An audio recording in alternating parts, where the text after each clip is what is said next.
అందరికీ నమస్సులు. మనం వేసవి సెలవుల్లో భాగంగా నేర్చుకుంటున్నటువంటి పద్యాల్లో భాగంగా ఈరోజు 13వ రోజు 13వ పద్యం మే నెల 6వ తారీఖు అకారాది క్రమంలో ఈరోజు ఐతో మొదలయ్యేటటువంటి పద్యాన్ని నేర్చుకున్నాం.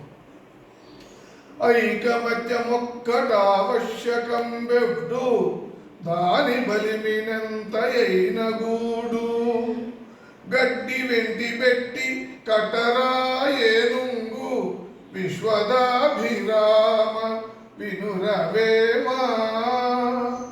మరొక మాట.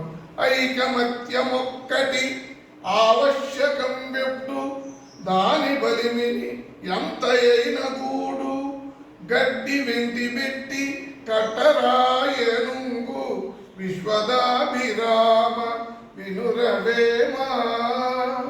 దీని భావం ఐకమత్యం అనేటటువంటిది అంటే కలిసిమెలిసి ఉండటం అనేటటువంటిది ఎప్పుడూ కూడా మనకు అవసరం.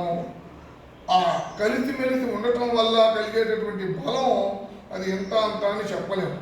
ఎలాగంటే గడ్డి పోతలన్నిటినీ వెంటిగా అంటే దారంగా పేడితే ఆ దారంతో మదపు టేనుగునైనా బంధించవచ్చు అని, అంటే మనం కలిసి ఉంటే ఎంతటి కష్టమైన పనినైనా సాధించవచ్చు అని ఈ పద్యం యొక్క భావాన్ని వేమన గారు తెలియజేస్తున్నారు.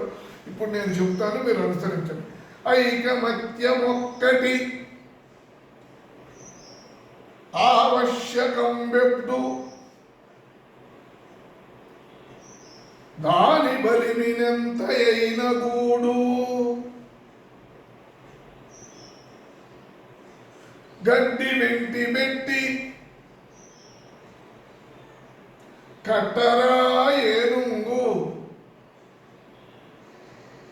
విశ్వదాభిరామ